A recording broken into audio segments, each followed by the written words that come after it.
आज इस दुनिया में जितने भी तरह के जानवर देखे जाते हैं उनसे भी बहुत ही ज़्यादा तरीके जानवर आज से पहले देखे गए थे।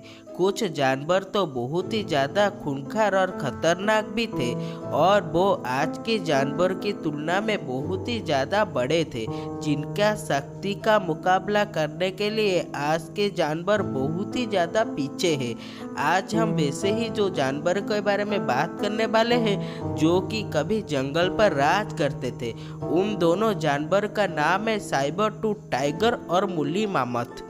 पहले अगर बात किया जाए साइबेरियन टूथ टाइगर के बारे में, तो ये एक टाइगर की प्रजाति का बहुत ही खतरनाक जानवर माना जाता है। ये एक विशालकाय टाइगर था जो कि डायनासोर के समय में अपना कहर बरसा रहा था जंगल में, और इसका जन्म ही हुआ था बड़े बड़े शिकार को शिकार करने के लिए, खाने के लिए। और इसका आगे की दो दांत बहुत ही ज़्यादा खतरनाक माना जाता था।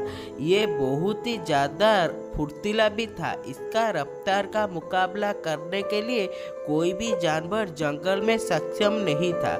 और सबसे खतरनाक तो बात यह है कि ये जानवर झुंड में रहता था और झुंड में शिकार करता था, जिसके वजह से उसका शिकार उसके हाथ से छूट जाना बिल्कुल ही नामुमकिन सा बन जाता था।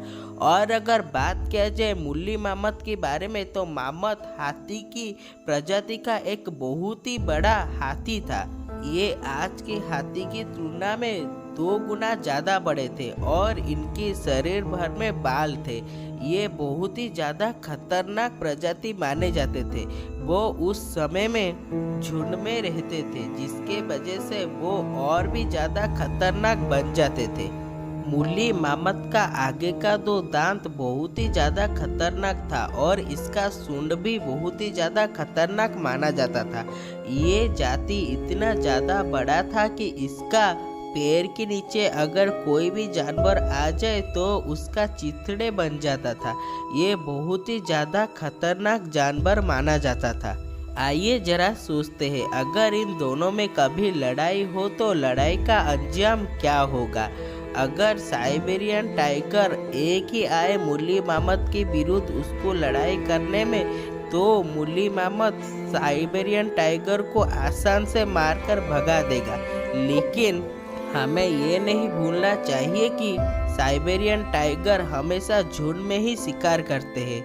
अगर एक साइबेरियन टाइगर एक मुली मामथ को घेर ले तो वो मुली मामथ का शिकार बड़े ही आसानी से कर सकते हैं। अगर इन दोनों में कभी लड़ाई हुआ होगा तो 10 में से 6 बार मुली मामथ ही जीता होगा, क्योंकि मुली मामथ एक बार झुंड में ही रहते थे और साइबेरियन टाइगर कभी कभी अकेले में शिकार करने के लिए निकल जाते थे। इसीलिए इस लड़ाई का विजेता मुली मामथ को ही माना जाता है। लेकिन हमें ये नहीं भूलना चाहिए कि साइबेरियन टाइगर बहुत ही ज़्यादा खतरनाक प्रजाति थे। साइबेरियन टाइगर खतरनाक होने के साथ साथ बहुत ही ज़्यादा इंटेलिजेंट भी थे। वो कुछ ना कुछ तरीका निकाल लेंगे इस मुली मामथ को मारने के लिए। अगर इन दोनों में लड़ाई हो तो 50-50 चांस रहेगा इन दोनों की विजेता के लिए। खैर जो भी हो, आज तो ये साइबेरियन टाइगर या फिर मुली मामथ आज इस दुनिया में देखे नहीं जाते, मगर वैज्ञानिक ये लगे पड़े हैं कि ये दोनों विलुप्त होने वाले जानवर को फिर से जिंदा करने के लिए। अगर इन दोनों कभी भविष्य में जिंदा हो पाए तो हमें ज़रूर देखने मिलेगा कि साइबेरियन टाइगर और मुली मामथ का युद्ध, और इन युद्ध में कौन विजेता होगा तब जाकर पता चलेगा। एक शिकारी और एक शिकार के बीच में अगर लड़ाई हो तो युद्ध किसका बीच होगा और कौन जीतेगा।